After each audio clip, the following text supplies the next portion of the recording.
कोई रोजगार का साधन नहीं, गांव खाली हो रहे हैं और गांव से पलायन करके लोग शहरों की ओर जा रहे हैं। हमें गांव को बचाना है, संस्कृति को बचानी है। ये वो इलाके हुआ करते थे जहां आपस में भाईचारा था। शेखावाटी के इलाकों के अंदर न कोई भय था, न भ्रष्टाचार था, और किसान राजनीति का बोलबाला सरदार से चूरू और शेखावाटी की धरती पे था।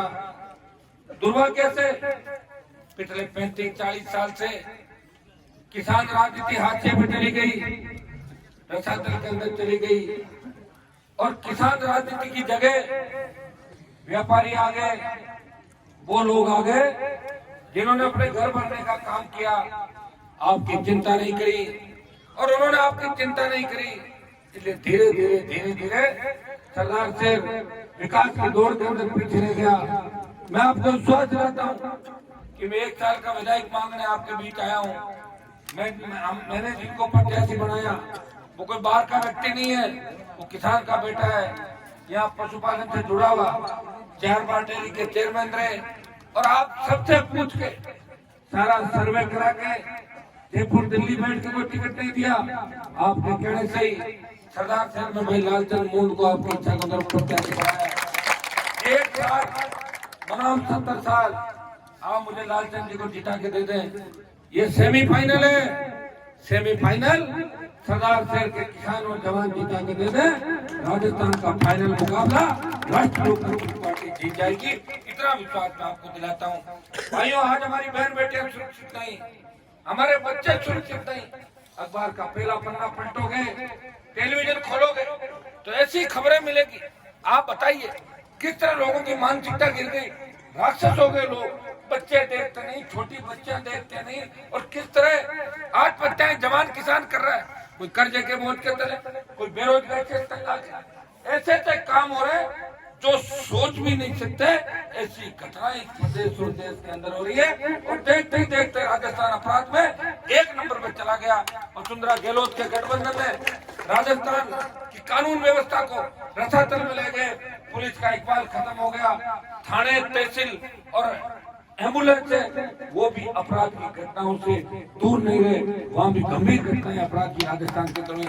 मैं आपको इतना ही विश्वास दिलाता हूँ कि राजस्थान में नेता तो मेरे से पहले भी बहुत आए थे, बड़े बड़े किसान नेता हुए, लेकिन वो नारे लगाते थे हरियाणा और उत्तर प्रदेश की पार्टियों के, जिनका वो चुनाव लड़ने के बाद अपनी पार्टी लेकर चले जाते थे।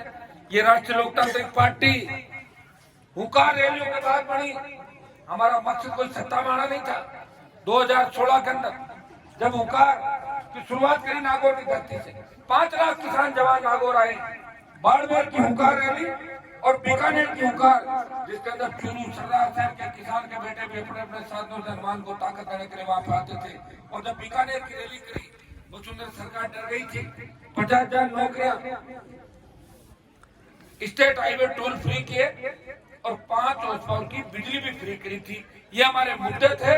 कर्ज मुक्त किसान, मुक्त बिजली, टोल मुक्त राजस्थान, बेरोजगारी भत्ता, खाली पद भरो, और मजबूत लोकायुक्त। अगर मंत्री, सांसद और विधायक भ्रष्टाचार करते हैं, मुख्यमंत्री भ्रष्टाचार करता है, तो उसकी जांच का अधिकार भी लोकायुक्त को होना चाहिए। एक ताकतवर लोकायुक्त राजस्थान के अंदर बने।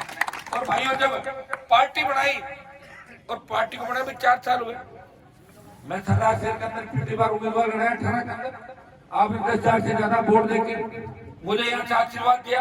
और उसी का परिणाम था कि जब सामने चुनाव आए 19 के लोकसभा के, तब मैंने आपसे पूछा मुझे क्या करना चाहिए, तो ज्यादातर नौजवानों ने कहा कि भाजपा के साथ गठबंधन कर लो।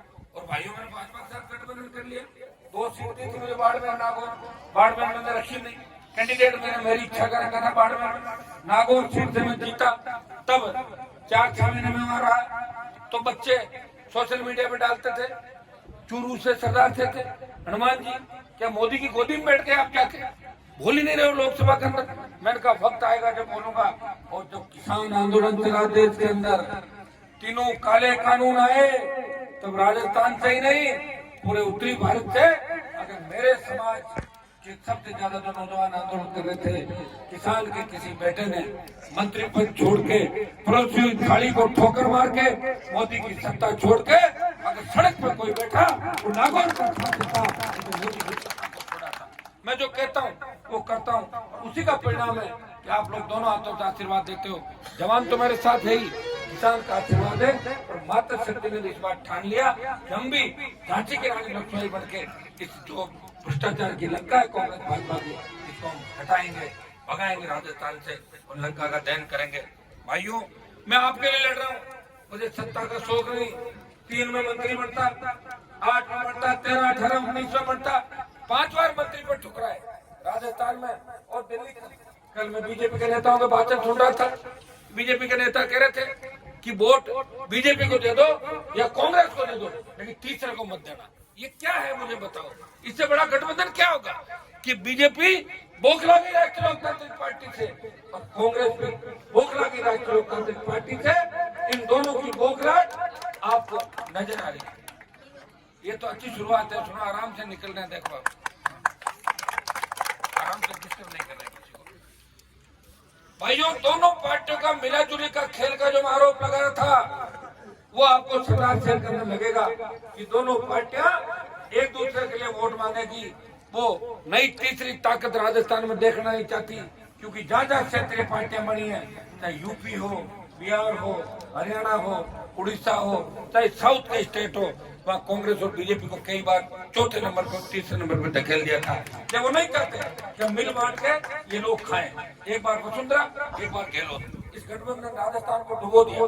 गहलोत वसुंधरा के गठबंधन को खत्म करने का किसी ने काम किया, वसुंधरा को 7 समंदर पार अगर किसी ने भगाया और गहलोत के बेटे को जोधपुर में चुनाव हरा के उसकी जादूगरी खत्म की, तो नागौर के सांसद ने नई किसान